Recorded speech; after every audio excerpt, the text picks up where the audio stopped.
Shalom, boa tarde. Hoje nós estamos no dia 3 de dezembro do ano 2020 pelo calendário gregoriano e pelo calendário judaico nós estamos no dia 17 do mês de Kislev do ano 5781. Louvamos a Hashem que mais uma vez nós podemos nos encontrarmos aqui nessa grande sala de estudos onde não tem limites, não tem fronteiras. Pelo contrário, essa grande sala de estudos de Torá, ela vai além das nossas fronteiras locais, estaduais e da nossa federação. Louvamos e bendizemos a Hashem, pois nós estamos em A Tarde com a Torá. Louvamos o Eterno pelo Vinícius Costa, Ribeirão Preto, e a Edina Silva, de Bauru, os dois primeiros a se conectarem conosco nesta A Tarde com a Torá. Que Hashem seja o motivo de grandes bênçãos para as vossas vidas. Como diz o salmista, não há na terra nenhuma alegria maior do que o meu Deus. Que assim nós também, que a nossa maior alegria seja em podermos servir ao nosso Deus, aquele que é um e único, indivisível e incorpóreo, Então, é aquele que não nasceu, não morreu, aquele que não é homem, nem filho do homem, aquele que não tem princípio nem fim, somente aquele que é um e único, indivisível e incorpóreo. Ele não é dois nem três, ele é Errad, ele é um, e por isso a ele toda a nossa reverência e toda a nossa adoração. Vamos para a nossa primeira gota de sabedoria nesta tarde, que a nossa quinta aliá do dia de hoje é um pouquinho mais longa, então nós precisamos acelerar, ok? A nossa gota de sabedoria nessa tarde, ela nos fala sobre o opressor de si mesmo. O nosso Rebbe Menachem Mendel assim nos diz sobre esse tema. Um tirano pode roubar-lhe tudo, exceto sua consciência de quem você é. Disso só você pode desfazer-se. Quando outra pessoa o aprisiona ou escraviza, você continua sabendo quem você é, ainda que seja impedido de expressá-lo.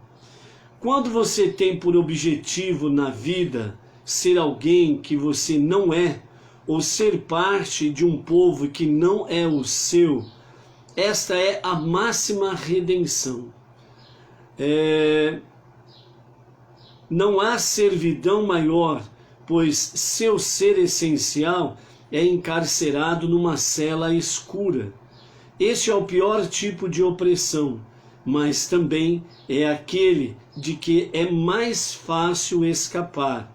Afinal, foi você mesmo que se introduziu neste lugar. Então, quem o proíbe de sair?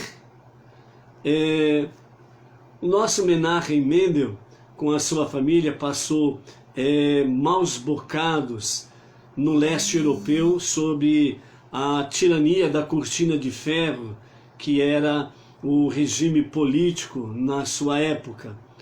E os judeus sofreram muitas perseguições com referência a isto, na época em que ele era criança e junto com a sua família passaram maus bocados. Mais tarde, quando ele já era adulto, também teve que fugir dessa tirania do leste europeu e foi onde que ele se refugiou nos Estados Unidos. E ali ficou no Brooklyn e se tornou o grande Rebbe, o sétimo Rebbe e o último da nossa geração. Sobre a opressão, ele sabe muito bem falar por experiência própria. Além disso, a própria experiência do povo judeu, que está inserida em cada judeu, ok? Então, sobre o opressor de si mesmo, o nosso Rebbe diz que um tirano ele pode te roubar todas as coisas, até a sua liberdade de ir e vir, mas ele não poderá roubar a sua consciência de quem você é. Por isso que sempre os sábios disseram que o povo judeu, apesar de perseguições, prisões, tentativas inúmeras, né, de extermínio, sendo levados cativos à Babilônia, sendo esparramados nos quadrantes da terra, a grande galute, a grande dispersão que o povo judeu sofreu, principalmente com a destruição do segundo templo, no ano 69 da nossa era comum, e essa dispersão levou o povo judeu a grande diáspora nos quadrantes da terra, e até hoje, em todos os países do planeta Terra, há presença judaica em todos os lugares. Mas, com tudo isso, os sábios sempre disseram, o povo judeu nunca foi escravo. Por que nunca foi escravo? Por causa da sua consciência. Ou seja, eles jamais esqueceram quem eles eram e quem era o seu Deus. Esses dois detalhes fizeram com que os seus alicerces, fizeram com que a base das suas vidas, a base da sua sobrevivência, fossem uma realidade permanente. Acontecesse o que acontecesse, eles jamais esqueceram quem eles eram e quem era o seu Deus. Por isso que mesmo, por exemplo, na época da Segunda Guerra Mundial, onde houve o grande holocausto, nos campos de concentração, quando chegava Shabat, o povo judeu simplesmente se recusaram a trabalhar, porque era Shabat e era o dia sagrado, e eles se recusavam a trabalhar. A princípio, vários morreram naquele exato momento, sendo fuzilados pelo inimigo, pelos nazistas. Mas quando eles perceberam que nada removeria eles sobre o guardar o Shabat, então simplesmente os inimigos cederam e deixaram com que eles guardassem o Shabat deles, assim como também as grandes festividades. Por que isso? Porque mesmo fisicamente estando prisioneiros, mesmo fisicamente não tendo a liberdade de ir e vir, o povo judeu jamais, em todos os milênios, em toda a sua história, em todas as perseguições, nunca esqueceram quem eles eram e quem era o seu Deus. E por isso, houve a sobrevivência, graças a Deus por isso. Eles estão presentes hoje, e desde o dia 14 de maio de 1948, quando retornaram a Eretz Israel, a terra prometida, no dia 14 de maio de 1948, a Grã-Bretanha entregou ao gabinete de Ben-Gurion toda a administração, a política e etc. e tal, do Estado de Israel, para que a partir daquele momento eles passassem a ser administrados e governados pelos próprios judeus. No dia 15 de maio de 1948, um dia depois, todas as forças da Grã-Bretanha simplesmente foram embora, deixaram o pequeno povo judeu à mercê dos seus terríveis inimigos, seus vizinhos, e foram embora, deixando-os ali, sem nenhuma proteção, aparentemente. E nesse momento, então, os inimigos, seus vizinhos, se reuniram em vários países, em vários estados, milhares de soldados, exércitos muito bem armados, muito bem estruturados, e partiram para destruir a recém-nascente nação, que tinha acabado de nascer, aquele bebezinho, vamos assim dizer, do povo de Israel, que estava ali, mal preparado como exército, com armamentos e etc. e tal. Então, os seus inimigos acharam que seria fácil de varrê-los da face da terra e lançá-los no mar Mediterrâneo. Graças a Deus, que eles tiveram uma ilusão que logo caiu por terra. De forma milagrosa, o pequeno Estado de Israel, naquele momento, conseguiu repudiar o ataque injusto, a agressão injusta e iminente que sofreram, com pequenas baixas, mas enquanto seus inimigos tiveram milhares de baixas e tiveram que recuar, porque não conseguiam compreender como podia aquele povo recém-retornado a Eretz Israel, mal preparado para ter um exército realmente pujante, como que eles puderam repudiar o ataque de milhares e milhares de soldados e exércitos inimigos que marcharam contra eles. Então eles não puderam compreender isso, tiveram que recuar e reconhecer que o pequeno momento, naquele momento, do exército de Israel, sim, era vencedor naquela batalha. Então, por isso, hoje, Israel é um grande Estado, suas forças de defesa é uma das melhores na face da terra. Por quê?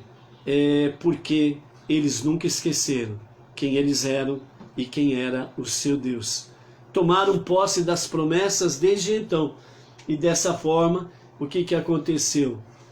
Deus confirmou as promessas feitas aos patriarcas, Abraham, Isaac e Jacó. Ou seja, essa terra darei a descendência, né, a Abraão, porque eles serão como as estrelas do céu. A Isaac, ele confirmou a promessa que seria como os grãos de areia.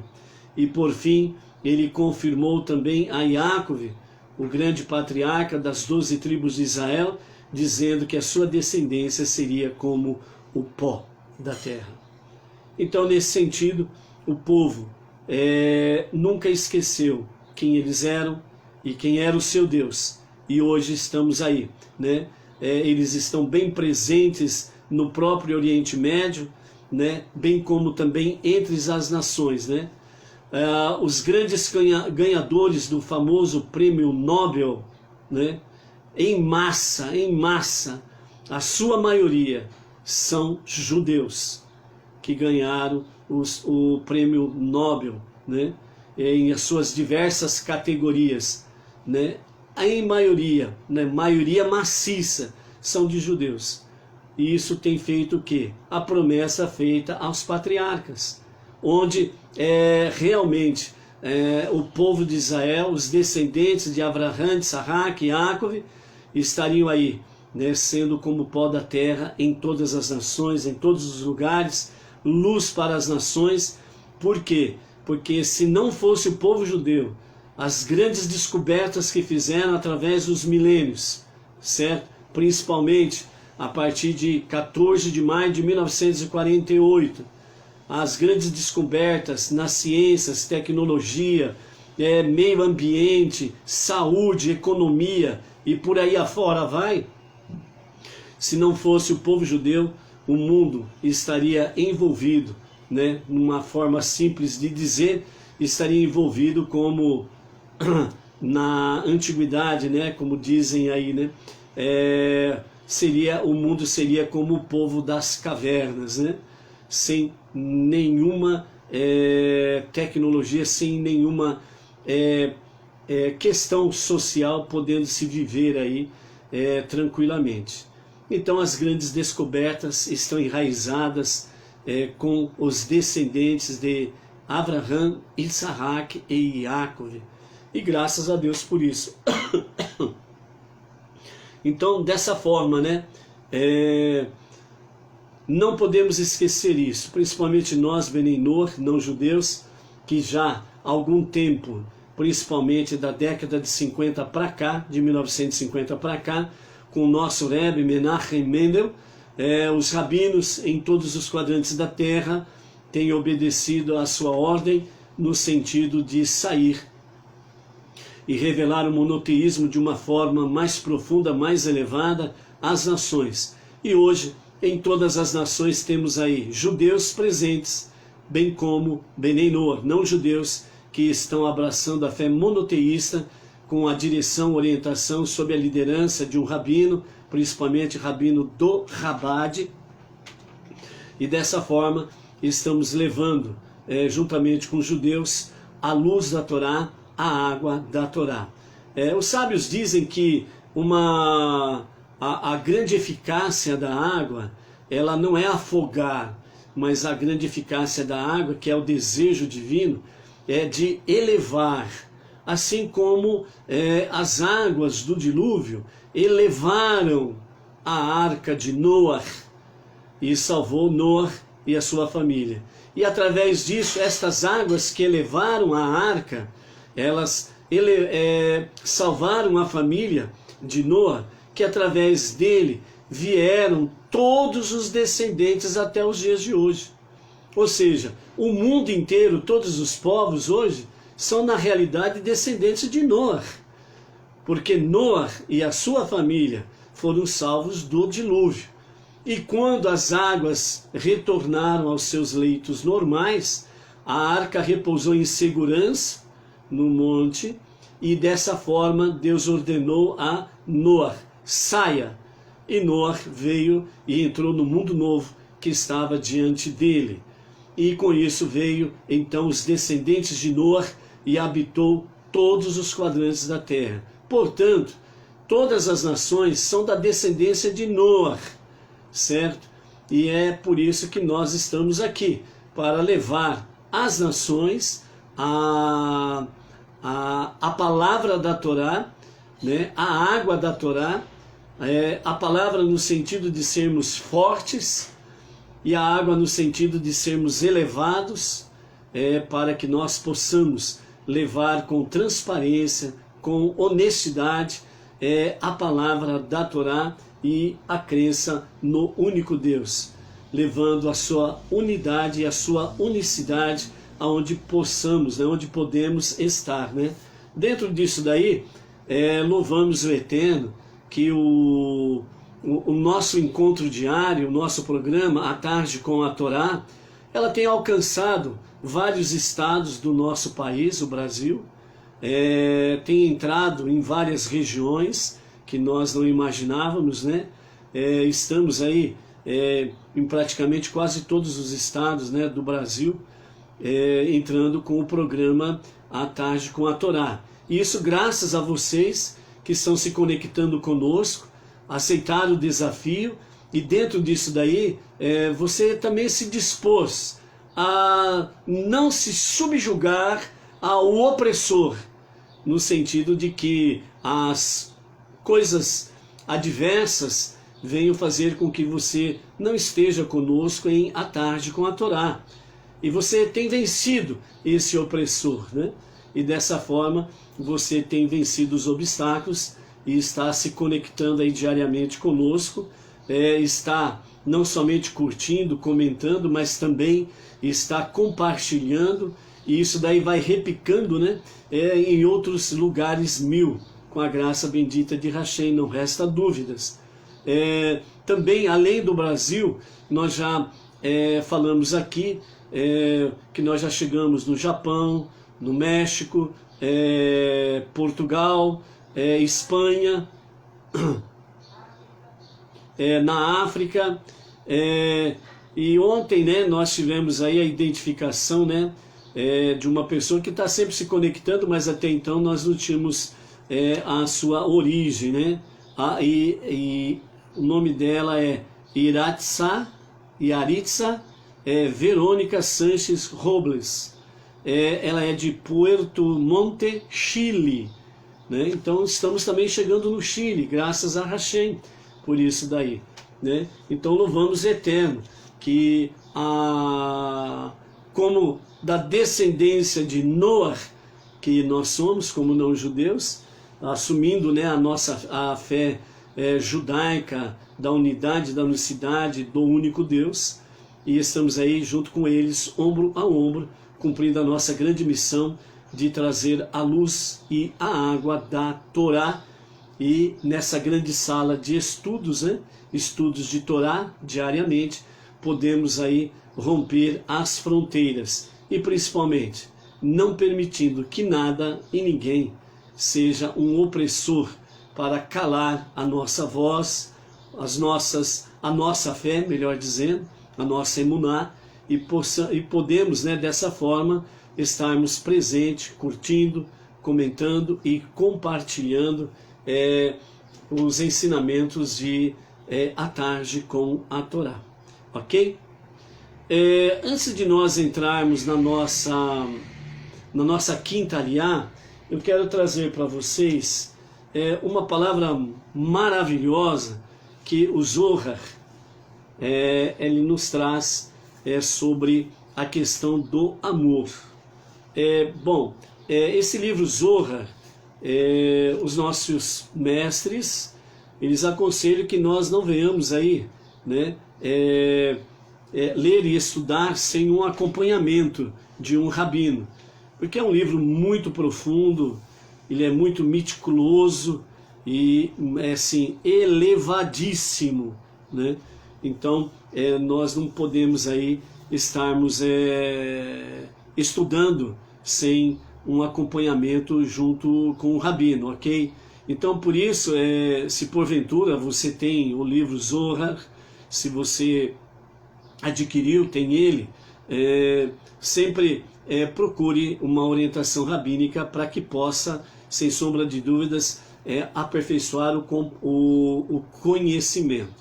Geralmente, né, os rabinos têm compartilhado conosco, através de vários estudos, os próprios comentários, né, da Torá escrita, com comentários de Rashi. Nós temos tido alguns comentários do Zohar que traz.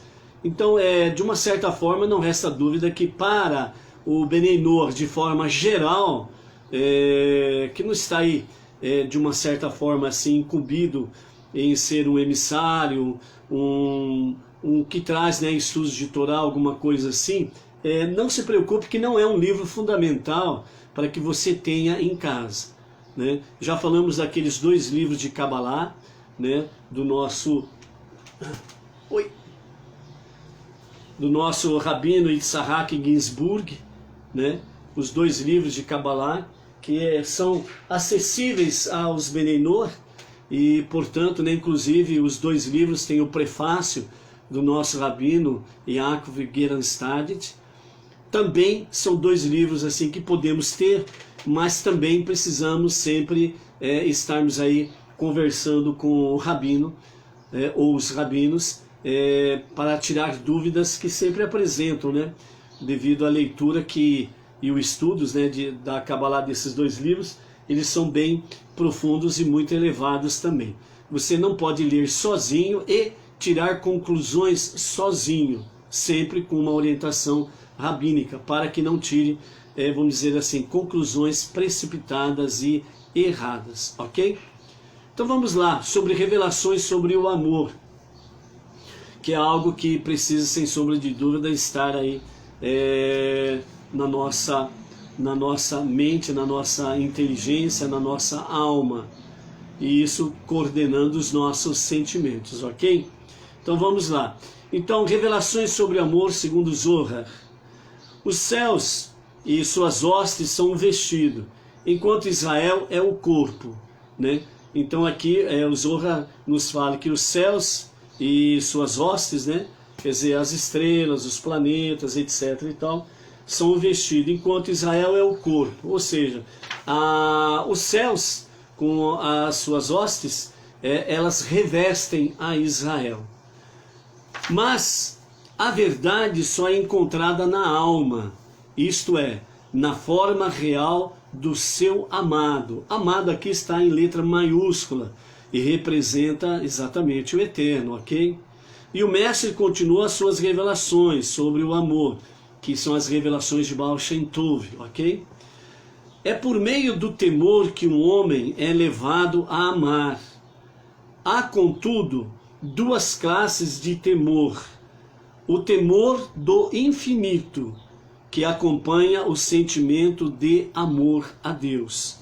E a segunda classe, é o temor que nada é senão apenas medo, estéril e destrutivo. Então aqui o Baal Shem Tov traz nesse conhecimento das revelações sobre o amor, que é somente por meio do temor que o ser humano é levado a amar. E dentro dessa questão há dois tipos de temor, duas classes de temor. O primeiro é o temor do infinito, que é o Ein Sof, o Todo-Poderoso. Que esse temor, ele é acompanhado de um sentimento real e verdadeiro de amar a Deus. Portanto, esse temor aqui, nessa primeira classe, nessa primeira categoria que Baal Shem Tov traz, é aquele amor que traz uma obediência voluntária e de coração. É um temor que traz respeito, reverência, obediência com amor. E esta atitude, ela leva o ser humano, sem sombra de dúvidas, ao verdadeiro temor, que é amar a Deus acima de qualquer questão. Então essa é a primeira classe, a primeira categoria. E a segunda, o temor aqui, a segunda categoria de temor, fala que o temor que nada é senão o medo, que é estéril e destrutivo. Então essa segunda categoria aqui, ela está falando de um temor, de medo, pavor. Por isso que existe aí alguns certos segmentos religiosos que falam que o Deus do Antigo Testamento, ele era carrasco, ele era vingativo, ele era destrutivo. As pessoas, elas não entendem a verdade e deturpam as escrituras. Por quê? Porque eles não estão na primeira categoria. Eles não estão no primeiro nível de temor, que é o quê? Temor que leva respeito, que leva obediência, a categoria do temor, de reverência, de reconhecimento que só Ele é Deus. E isso faz com que o ser humano o ame com um coração sincero e verdadeiro. Então essas pessoas e esses segmentos religiosos, eles não conhecem a primeira categoria desse temor. E se deixam dominar pela segunda categoria, que é o quê? De medo, pavor, que é estéril e que é destrutivo. Então esses tipos de segmentos religiosos, quando fala que o Deus do Antigo Testamento, ele é vingativo, sanguinário, destrutivo, é porque eles não estão e não conhecem a primeira categoria, a primeira classe do que é temor a Deus. Entendeu? Continuando, o homem que obedece a Deus por amor chegou ao mais alto grau e já pertence, preste atenção nisto, são ensinamentos do Baal Shem Tov, e isso daqui está ligado à primeira categoria de temor, o verdadeiro temor que Deus se agrada, que é o temor de reverência, respeito, de reconhecimento que só Ele é Deus. Esse temor que leva o ser humano a obedecer voluntariamente, com amor ao infinito, ao Ein Sof, aquele que é o infinito, o Todo-Poderoso. Então o Baal Shem Tov está trazendo para nós que o homem que obedece a Deus por amor, como que eu sei que eu sirvo a Deus por amor? Como que eu sei que obedeço a Deus por amor? Segundo a Torá. Segundo as 7 leis de Noah para os não-judeus e as suas ramificações. E as nossas 4 bases para nós não-judeus. Techuvá, que é arrependimento e retorno a Deus. Tefilá, que é prece e conexão com Deus. São tudo inseparáveis. Techuvá são 2 categorias. Arrependimento e retorno. Não tem como separar uma da outra. Tefilá, prece e conexão com Deus. Ou seja, a prece, as suas orações, que te levam a uma conexão mais elevada e profunda com Deus. A Tzedaká, que são atos de bondade, misericórdia, caridade, que é uma coisa só, mais atos de justiça. E a quarta, que é exatamente o quê? Estudo de Torá. Tudo isso somado com as 7 leis de Noé, as 7 leis universais e as suas ramificações. Isto é para nós não judeus, que temos a liderança de um rabino que sempre está nos orientando dentro deste campo.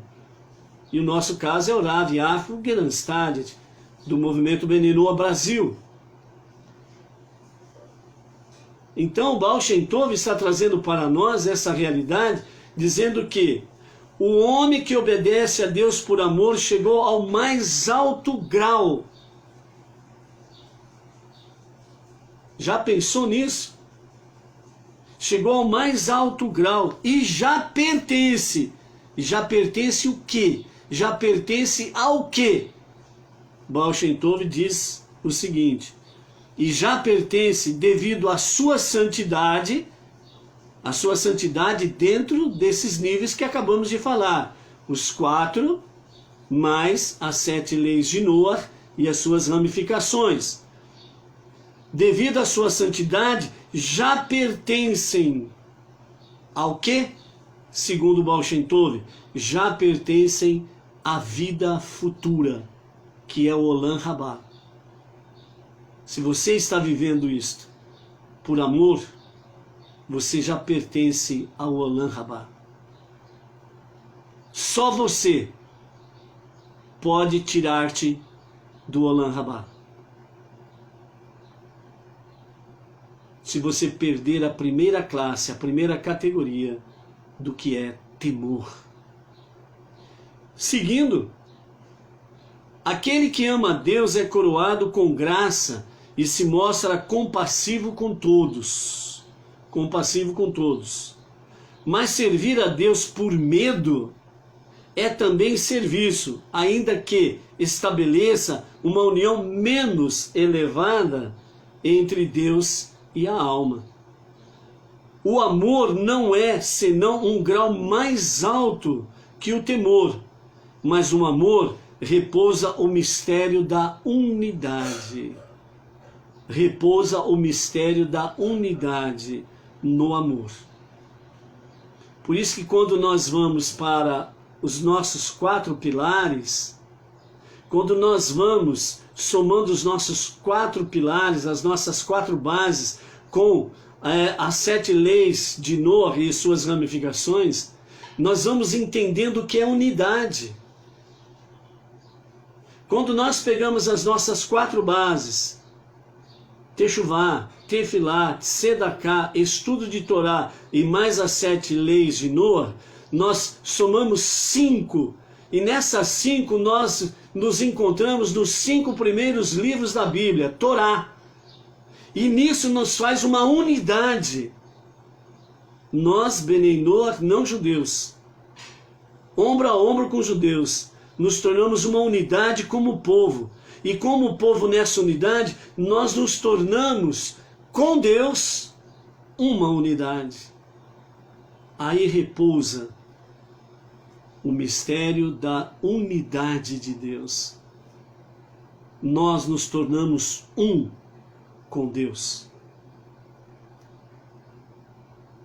Continuando. É o amor o que aproxima os graus mais altos e inferiores.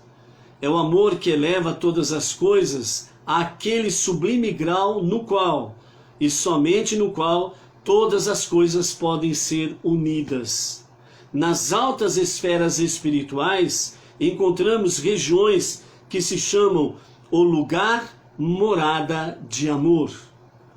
O amor em união com a força que sempre gera é a base secreta da Torá. Então, o amor em união com a força aqui está em maiúsculo, representa a Gevurá, a força, a severidade de Deus, mas no caso aqui, representa a força da Torá. Aqui não representa no sentido de severidade para o julgamento, mas aqui representa que se nós o amamos de fato, e nós nos unimos com a força da Torá, no sentido de que vence e vencemos todas as coisas para podermos chegar no Olam Rabá, que já está garantido para nós se nós o amamos de fato. Mas tem um espaço a ser percorrido. Então, nesse amor em união com a força, ou seja, a união com aquele que é El Shaddai, o Todo-Poderoso, a força que sempre gera, é a base secreta da Torá. É através da Torá que nós encontramos essa força para prosseguirmos. Quando o trono supremo é adornado com a coroa formada pela lei escrita, Torá, as formas das letras, as vogais e seus sons estão todos escondidos no interior do trono. Então a imagem da lei escrita penetra a lei oral e a fecunda, assim como uma mulher é fecundada por um homem. E a santidade se estende por todas as regiões superiores. O que faz a lei é o Yesod, Eros. Quando o Pentateuco é retirado da arca para ser lido, as portas dos céus de misericórdia se abrem e o amor celestial é despertado. Mas a lei não deve ser buscada em cima nos céus, nem tampouco nas profundidades do mar, senão bem perto do homem. Aonde que você precisa buscar a lei, ou seja, aonde que você busca a Torá? Em seus lábios e em seu coração. Aí está a sua centelha divina. E é isto que a sua alma divina precisa, para conectar-se à centelha divina, para conectar-se com o Ensof, o infinito. E é nisto que nós temos e sempre teremos a unidade com Deus, movidos pela força do amor verdadeiro, do amor voluntário em amar a Deus sobre todas as coisas. Revelações do amor segundo Baal Shem Tov. Ok? Grande desafio para nós, não resta dúvidas. Para quem gosta, eu sempre falo assim às pessoas, né? Principalmente aos jovens, né? Que sempre são movidos por aventuras, emoções e desafios, né? Então eu sempre falo para eles, se você realmente quer viver verdadeiras aventuras, verdadeiros desafios, seja um seguidor da Torá. Aí sim você vai ver o que é aventuras, ações e grandes desafios estarão diante de você. Para você que gosta que a sua corrente sanguínea não ande a 40, 60 por hora, mas você gosta que a sua corrente sanguínea ande aí 100, 200 km por hora ou mais, não tem coisa melhor do que viver as 7 leis de Noah junto com a Torá. Ótimos desafios, aventuras sem iguais. Ok? Vamos para a nossa quinta aliá. A nossa quinta aliá está no livro de Bereshit. Nós estamos na nossa 8ª parashá, que é Vaishlach, que significa e ele enviou. E a nossa quinta aliá é no capítulo 34 do livro de Bereshit, Gênesis, a partir do versículo 1 e vamos até o capítulo 35 e o verso 11. É a nossa quinta aliá com comentários de Rashi, né? E nós entramos aqui naquela parte em que Yaakov e Esav se encontram, e nesse encontro aí Esav estava determinado, junto com seus 400 guerreiros, estavam determinados a destruir, matar, né? Yaakov e toda a sua família. Mas aí, na noite anterior, Deus apareceu em sonho para Esav e o advertiu: olha lá o que você vai fazer com Jacob. Ele não está sozinho.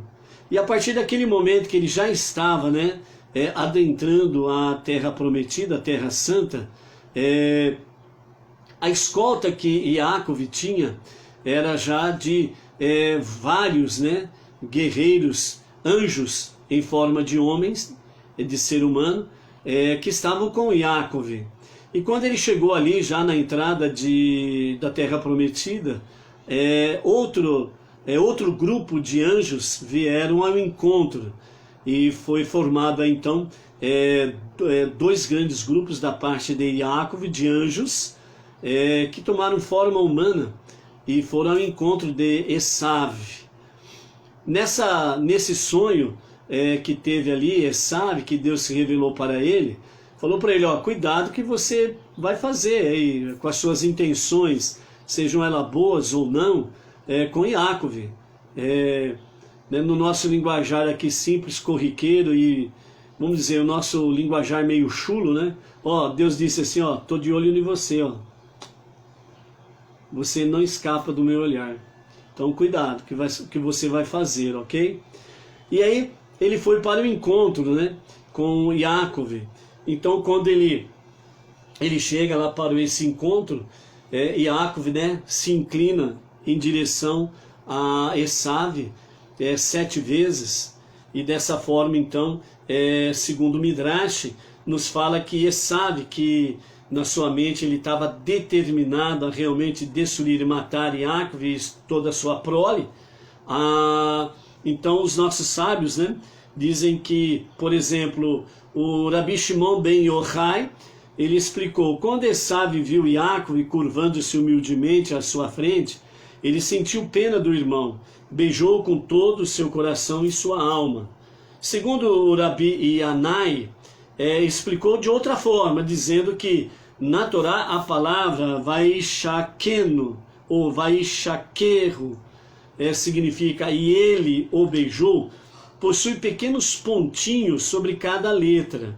A Torá nos sugere que Esav, na verdade, ele planejava morder Jacob. Ele pensou que pegaria Jacob desprevenido, porque estaria esperando um beijo do irmão.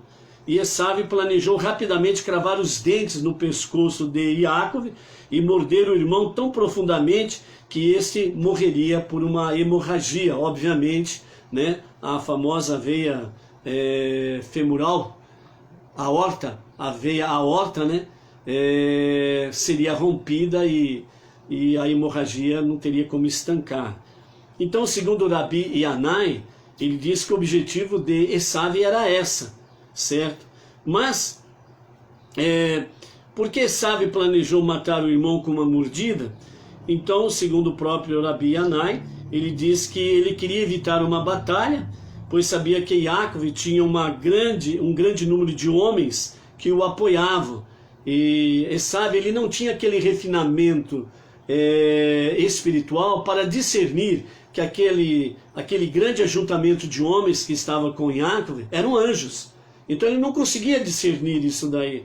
Por quê? Porque o seu nível espiritual era muito baixo, porque ele era perverso. Então ele queria então evitar essa batalha, porque ele sabia que aqueles homens que estavam com Jacob iriam destruí-lo. E bem como já vimos nos comentários anteriores, que o próprio Esav apanhou junto com seus 400 homens desse séquito, né? Desses homens que estavam com Jacob, né? E eles sabiam que eles eram poderosos, mas não sabia, ele não conseguia distinguir que eram anjos, certo? Então por isso que ele tentou, segundo o Rabi Yanai, pelo Midrash, que ele tentou beijar, mas na verdade queria morder, matá-lo com uma mordida, para evitar uma grande batalha. Dentro do campo de guerra, significa que quando se mata o comandante, a tropa se dispersa, porque perderam o cabeça na batalha, né? Então esse era o pensamento de Esav. E além disso, né, os generais de Esav o desertaram quando viram a sagrada face de Jacob. Então vários generais que estavam acompanhando Esav, quando viram a face de Iacov, né, face a face, então eles fugiram, ficaram com medo devido à face de Iacov. E dessa forma, então, Esav tentou aplicar um golpe, né? E aí, então, ele foi para beijar o seu irmão e tentou morder o pescoço do seu irmão. Mas, segundo o Midrash, fala que de uma forma milagrosa por parte do Eterno, o seu pescoço tornou-se duro como um mármore. E os dentes de Esav encontraram grande dificuldade para atingir o seu alvo, né? Porque estava mordendo mármore, o pescoço de Iacov ficou assim. Então esse episódio é novamente um sinal para o futuro.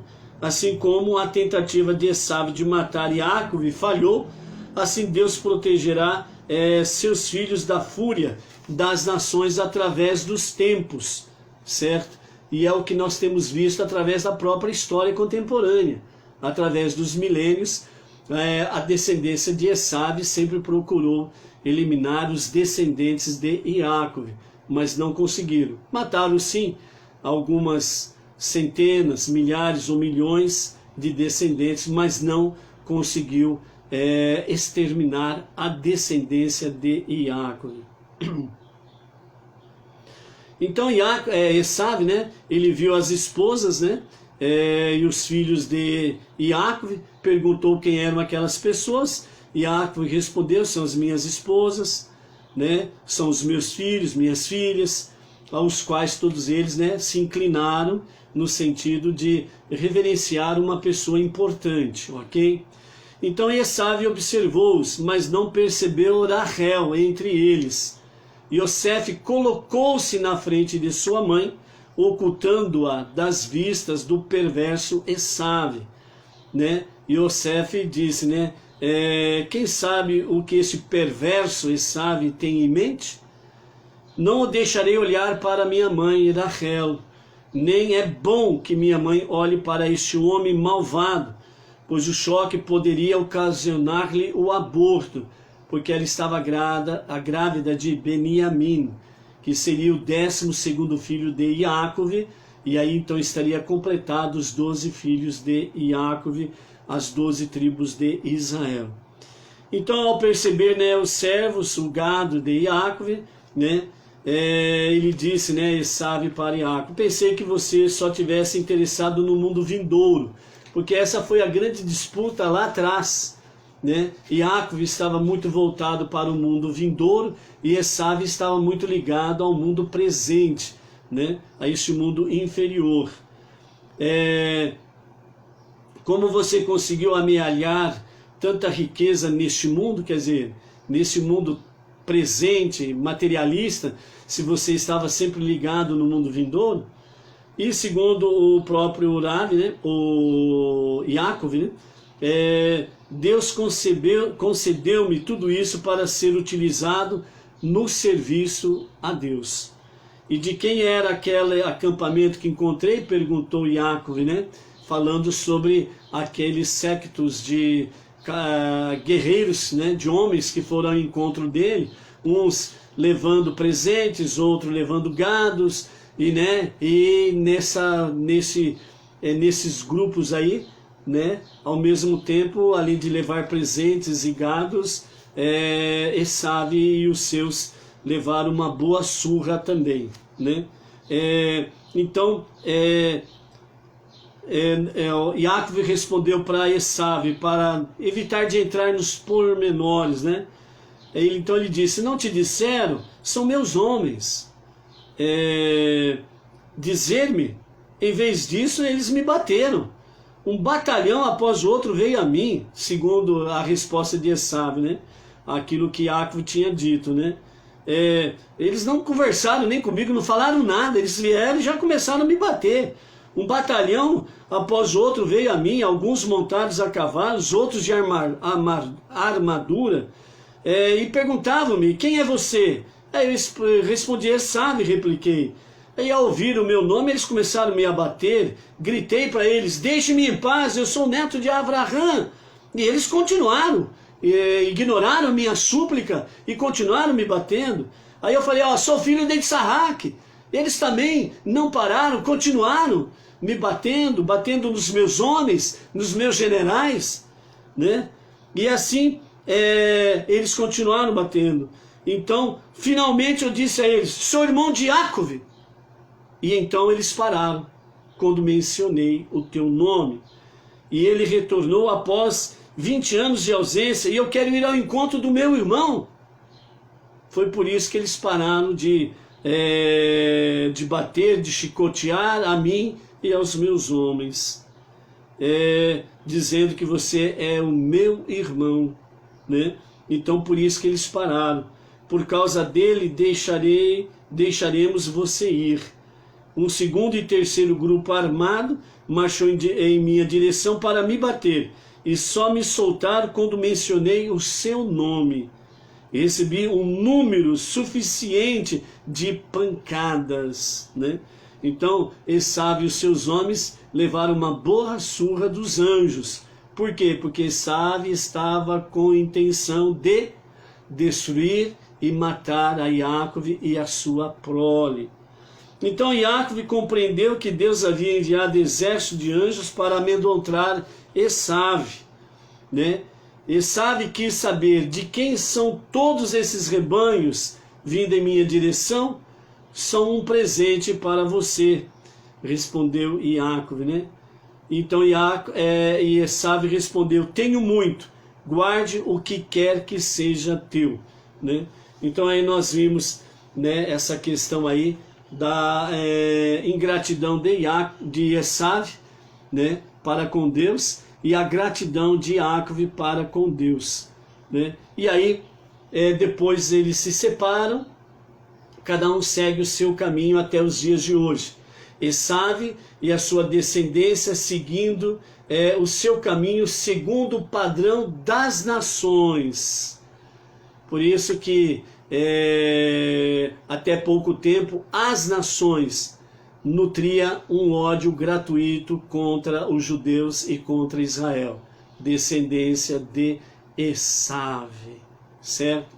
E depois que veio o Império Romano, isso se tornou ainda mais cruel e mais potente, porque o Império Romano vem da descendência de Edom, que é da descendência de Esaú, né?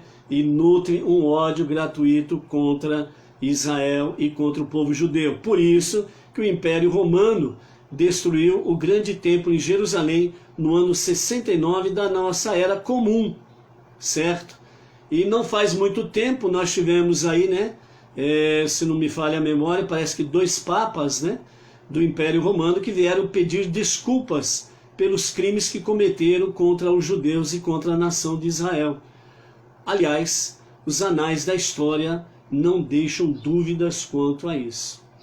Então, cada um seguiu o seu caminho, né? Somente na redenção, quando o verdadeiro Mashiach se revelar, é que Esaú será plenamente restaurado para conviver com seu irmão Jacove. E aí, nessa de cada um seguir o seu caminho, então Jacove se estabelece em Shechem. Ele acaba demorando mais do que precisa. E aí, a partir do capítulo 34 de hoje, nós vamos entrar em alguns detalhes dessa demora de Jacove em Shechem e o que acontece, né, com Diná e com a cidade de Shechem. Então, capítulo 34, com comentários de Rashi. Diná era filha de Leia, que Leia dera à luz para Jacove. Diná era filha de Leia não só no sentido biológico, mas também no sentido moral. Ela herdara a disposição da mãe para aventurar-se fora da segurança de sua tenda, com propósitos santos e honrados. Confiante em sua capacidade de influenciar positivamente os outros, embora fosse apenas uma menina de 10 anos, na época, ela saiu para observar as moças daquela região, a fim de convencê-las a adotar o comportamento íntegro da família dela. Mas Shechem, filho de Hamor, o Rilitita, que era o chefe da região, viu-a, tomou-a, estuprou-a e abusou dela carnalmente, de outras maneiras também. Sem querer, ele afeiçoou-se a Diná, filha de Jacob. Ele amou a moça e falou a ela com a esperança de conquistar o coração da moça, dizendo: olha quantas moedas ornamentadas teu pai gastou só para comprar um pequeno pedaço de terra. Se casares comigo, a cidade inteira e seus arredores te pertencerão automaticamente, sem nenhum esforço. Xerém assim falou a Hamor, seu pai: toma esta menina para mim como mulher. Ora, Jacob ouviu que Xerém desonrara sua filha Diná. Seus filhos estavam no campo com o seu gado. Então Jacob ficou quieto até a volta dos seus filhos. Nesse interim, Hamor, pai de Xerém, foi a Jacob para falar com ele. Os filhos de Jacob voltaram do campo quando ouviram o que Xerém tinha feito a Diná. Os homens, irmãos dela, afligiram-se e enfureceram-se profundamente, pois Xerém cometera uma afronta a seu pai Israel, estuprando a irmã deles, filha de Jacob.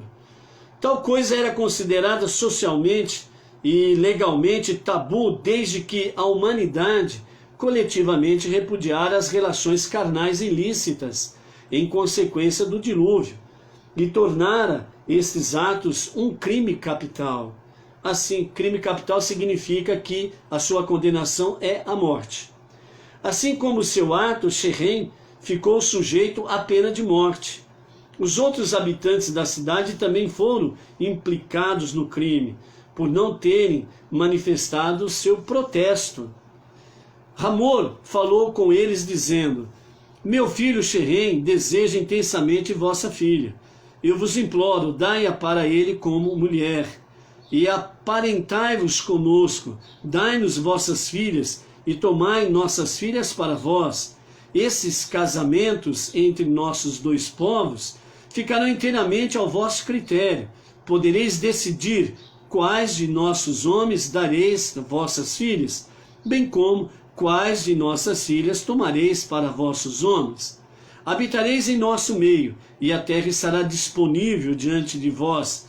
Estabelecei-vos, comerciai nela e adquiri propriedades nela. Adiante, pedi-me um valor excessivamente alto pelo dote que estipularei no contrato nupcial e pelos presentes, e eu darei tanto quanto me disserdes, mas dai-me a moça por mulher. Quando responder a Xerém, a seu pai, os filhos de Jacob falaram astuciosamente, pois ele havia desonrado a sua irmã Diná. Disseram-lhes: não poderemos fazer tal coisa, dar nossa irmã a um homem incircunciso. Por isso seria considerado uma vergonha para nós. De fato, quando alguém de nosso povo deseja insultar um indivíduo, chama-o de incircunciso, ou filho de pai incircunciso. Portanto, só daremos o nosso consentimento com esta condição: que sejais como nós, nesse aspecto, todo homem entre vós seja circuncidado. Então nos aparentaremos convosco, como propusestes, isto é, inteiramente ao nosso critério. Nós vos daremos nossas filhas, e tomaremos vossas filhas para nós, e habitaremos convosco, e nos tornaremos uma só nação. Porém, se não nos ouvirdes e não vos circuncidardes, tomaremos nossa filha e partiremos. Suas exigências pareceram aceitáveis a Hamor e a Xerém, filho de Hamor. O jovem não tardou a executar a coisa.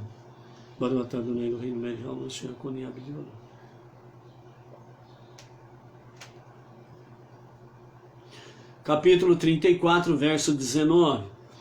O jovem não tardou a executar a coisa, pois desejava a filha de Jacob. E ele era a pessoa mais respeitada da casa de seu pai. Hamor então foi com Xerém, seu filho, ao portão de sua cidade, e eles assim falaram aos homens da sua cidade: esses homens estão totalmente em paz conosco, que habitem na terra e comerciem nela, pois a terra tem amplo espaço para eles. A oferta em nossa terra excede a demanda, de modo que autorizá-los a morar e negociar aqui não afetará adversamente a nossa economia. Quando surgiram a família de Yaakov, que os dois povos se aparentassem por meio de casamentos, Hamor e Shechem formularam a proposta de maneira favorável a Yaakov e a seus filhos, permitindo-lhes selecionar homens rivitas para suas filhas e tomar quaisquer moças rivitas que desejassem como mulheres.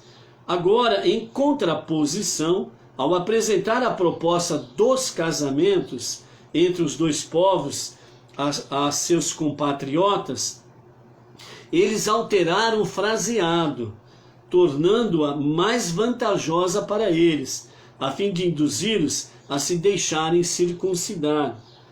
Nós tomaremos suas filhas por mulheres e daremos nossas filhas a eles, ao nosso critério, em ambos os casos. No acordo lá com Yaakov e seus filhos, eram segundo o critério de vocês.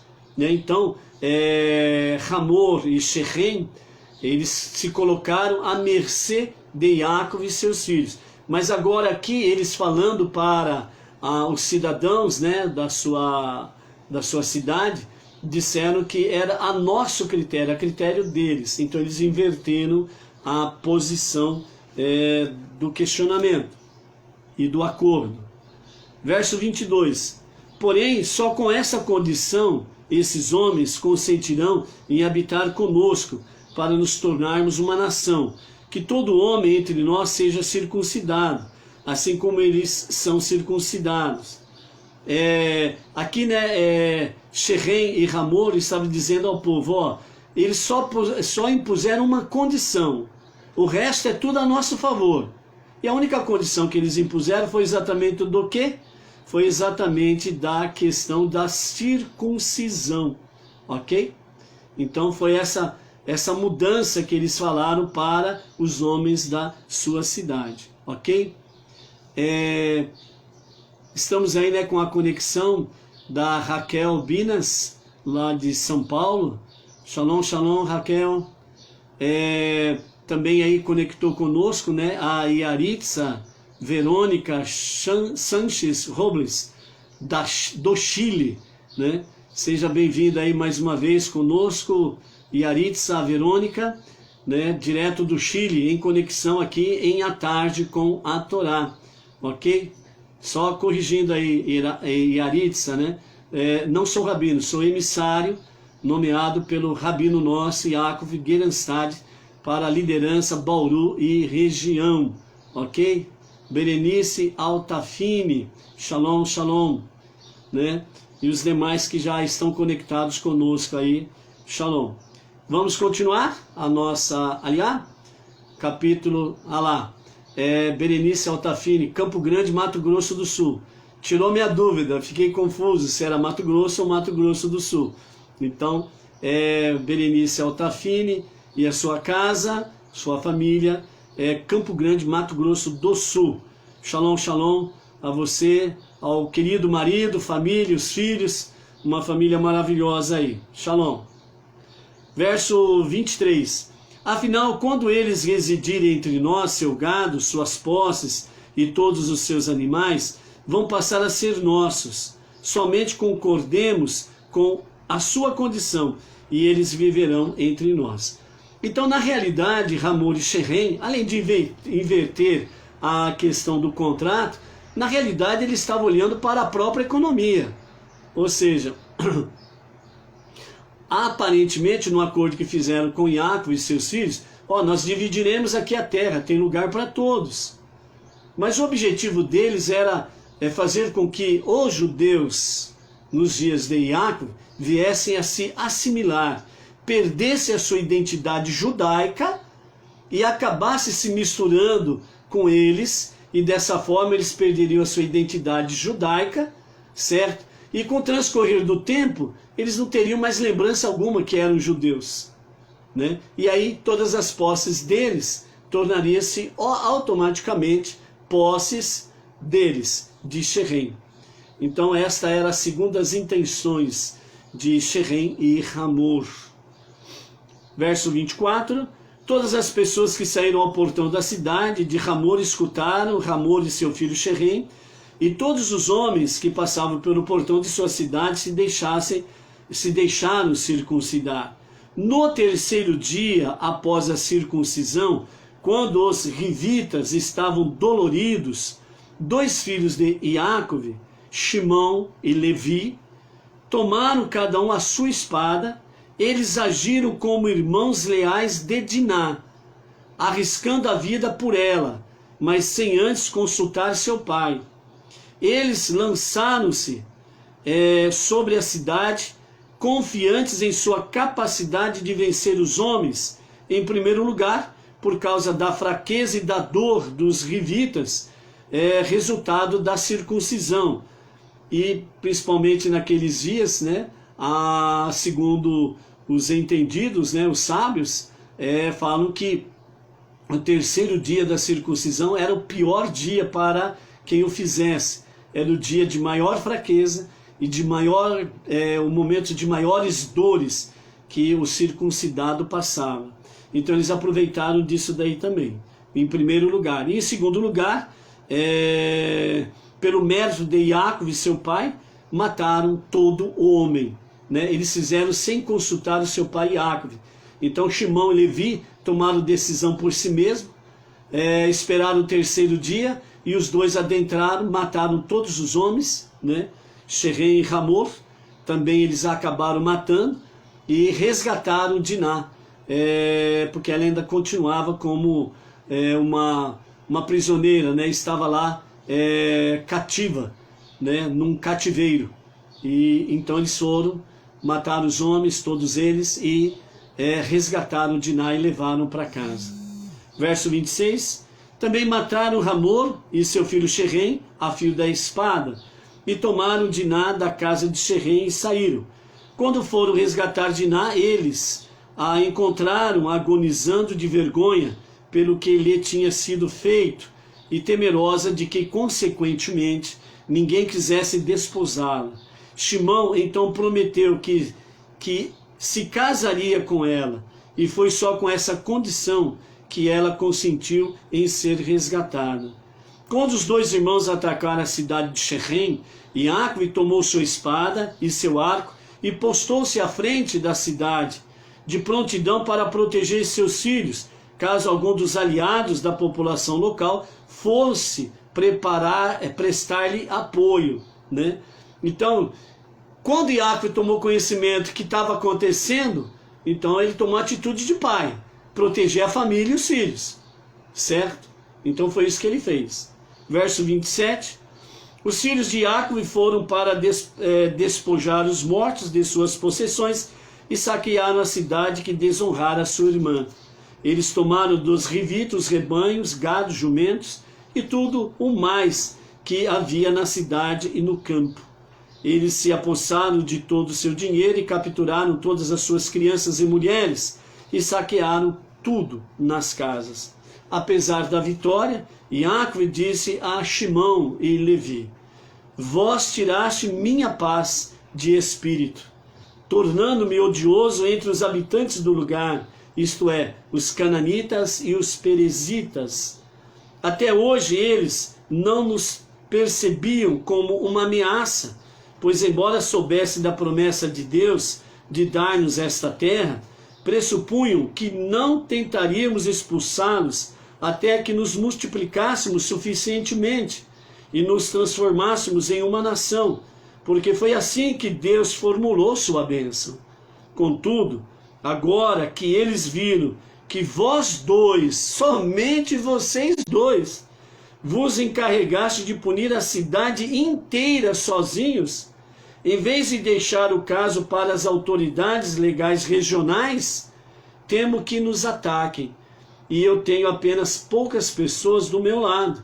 Se agora eles se unirem contra mim para atacar-me, serei destruído com a minha família. A isso Shimão e Levi responderam: que opção tínhamos? Haveria alguém de poder tratar nossa irmã como se ela fosse uma prostituta, que não mostra discriminação com suas relações carnais? capítulo 35 agora. Deus disse a Jacob: tua filha Diná foi raptada e estuprada como castigo, porque escondeste de Esaú e tardaste a cumprir tua promessa de oferecer sacrifícios a mim quando retornasses a Canaã. Portanto, levanta-te sobre a Betel, levanta-te, sobe a Betel e habita lá, e faz ali um altar para Deus que te apareceu quando fugias de teu irmão Esaú. Né? Jacob disse aos membros de sua casa e a todos os que estavam com ele: removei os ídolos que tomaste como espólio dos não-judeus em Shequém, e que estão agora em vossa posse. Purificai-vos ritualmente, imergindo-vos, porque entraste em contato com esses ídolos. E se estiverdes usando roupas tomadas de Shequém, mudai vossas roupas, sem falta, se elas possuírem qualquer imagem ou decoração idólatra. Então nos levantaremos e subiremos a Betel, e ali farei um altar para Deus, que sempre me respondeu no momento da minha aflição, e sempre me acompanhou e me protegeu na jornada que empreendi. Eles entregaram a Jacob todos os ídolos que estavam em sua posse, bem como as argolas de suas orelhas, e Jacob enterrou-os debaixo do terebinto, que está próximo a Shequém. Eles partiram, os temores de Jacob revelaram-se infundados, pois o pavor de Deus caiu sobre os habitantes das cidades circunvizinhas, e não perseguiram a Jacob e seus filhos por causa do incidente em Shequém. Assim Jacob chegou à luz que é Betel, em Canaã, ele e todo o povo que estava com ele, e construiu ali um altar, e denominou o lugar no qual se erigiu o altar El Bet-El, ou seja, Deus é revelado em Betel, pois foi ali que Deus se revelou a ele quando ele fugia de seu irmão Esaú. Débora, ama de leite de Rívica, que foi enviada por ela para trazer Jacob da casa de Labã 8 anos antes, e agora acompanhava a casa dele em sua viagem de volta, morreu e foi sepultado abaixo de Betel, que estava localizada no topo de uma coluna, em uma planície, próxima ao pé da encosta da colina. Enquanto Jacob sepultava Débora, um mensageiro chegou para informar-lhe que Rívica, sua mãe, também acabara de morrer. E Jacob, portanto, denominou esta planície com Alon Bahut, que significa planície do pranto, pois ele pranteou sua mãe ali. Porque Rívica também era mãe do perverso Esaú. A Torá não menciona explicitamente a morte dela, para que ninguém seja lembrado de seu nome, e por isso se incline a amaldiçoá-la por ter trazido ao mundo a Esaú. Assim, como fizera quando Jacob se dirigia a Padã-Arã, Deus apareceu outra vez a Jacob em Betel, em sua vinda de Padã-Arã, e o abençoou, dessa vez a fim de consolá-lo no luto por sua mãe. Deus então deu a Jacob o nome alternativo, Israel, exatamente como o anjo da guarda de Esaú lhe anunciara que ele, o Eterno, faria. Ele disse-lhe, o Eterno: teu nome é Jacob, não mais será chamado somente pelo nome de Jacob, mas Israel será também seu nome, e ele denominou-o Israel. Deus então lhe disse: eu te juro por meu próprio ser eterno, como Deus Todo-Poderoso, que tu, com a tua descendência, será prolífico e te multiplicarás, formando por fim uma grande nação, que sobreviverá eternamente e herdará a terra de Israel. E ainda, eu te abençoarei pessoalmente neste aspecto agora. Como eu sou o Deus Todo-Poderoso, que tem o poder de conceder bênçãos, assim te abençoo. Sê prolífico por meio de teu 12º filho, que tua mulher, Rachel, em breve dará à luz para ti, e multiplica teus números por meio de seu irmão mais velho, Yosef.